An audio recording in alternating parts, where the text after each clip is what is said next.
ನಟ ರಾಮ್‌ಕುಮಾರ್ ಅವರು ಸಿನಿಮಾ ರಂಗದಲ್ಲಿ ದೊಡ್ಡ ಮಟ್ಟಿಗೆ ಹೆಸರು ಮಾಡಿದಂಥವ್ರು ಇಂದು ನೆನಪಾಗಿ ಮಾತ್ರ ಉಳಿದಿರುವಂಥದ್ದು. ಹಾಗಾದರೆ ಏನಾಯಿತು ಅವರಿಗೆ ಸಂಪೂರ್ಣ ಮಾಹಿತಿ ನಿಮಗೆ ಕೊಡ್ತೀನಿ. ಅದಕ್ಕೆ ನಾವು ಚಾನಲ್ ಕೂಡ ಸಬ್ಸ್ಕ್ರೈಬ್ ಮಾಡಿಸಿದ್ರೆ ಏನು ನಟ ರಾಮ್‌ಕುಮಾರ್ ಅವರು ಸಿನಿಮಾ ರಂಗದಲ್ಲಿ ತಮ್ಮದೇ ಆದಂಥ ರೀತಿಯಲ್ಲಿ ದೊಡ್ಡ ಛಾಪನ್ನು ಕೂಡ ಮೂಡಿಸಿದಂಥವ್ರು.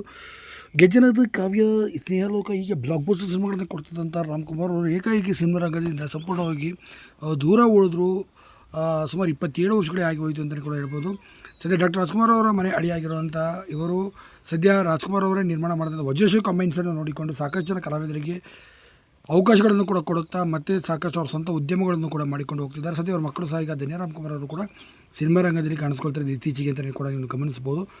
ಏನೋ ನಟ ರಾಮ್‌ಕುಮಾರ್ ಅವರು ಇವತ್ತಿಗೂ ಸಹ ಸಿನಿಮಾ ರಂಗದಿಂದ ಯಾಕಾಗಿ ದೂರ ಉಳಿದ್ರು, ಉತ್ತುಂಗದಲ್ಲಿದ್ದಂಥ ಸಂದರ್ಭದಲ್ಲಿ ಏನಕ್ಕಾಗಿ ಸಿನಿಮಾ ರಂಗದ ಅಂತರ ಕಾಯ್ದಿರಿಸಿಕೊಂಡ್ರು, ಇದರ ಬಗ್ಗೆ ಎಲ್ಲೂ ಸಹ ಮಾಹಿತಿ ಅವರು ಇವತ್ತಿಗೂ ಕೂಡ ಬಿಟ್ಕೊಟ್ಟಿಲ್ಲ. ಇಂದಿಗೂ ಕೂಡ ನೀವು ಗಮನಿಸ್ಬೋದು, ಎಲ್ಲೂ ಸಹ ಒಂದೇ ಒಂದು ಸಣ್ಣ ಇಂಟರ್ವ್ಯೂ ಸಹ ಅವರು ಕೊಟ್ಟಿಲ್ಲ ಅಂತಲೇ ಕೂಡ ಹೇಳ್ಬೋದು. ಹೀಗಾಗಿ ನಟ ರಾಮ್‌ಕುಮಾರ್ ಅವರು ಕನ್ನಡ ಸಿನಿಮಾ ರಂಗದಿಂದ ನೆನಪಾಗಿ ಮಾತ್ರ ಉಳಿದಿರುವಂಥದ್ದು.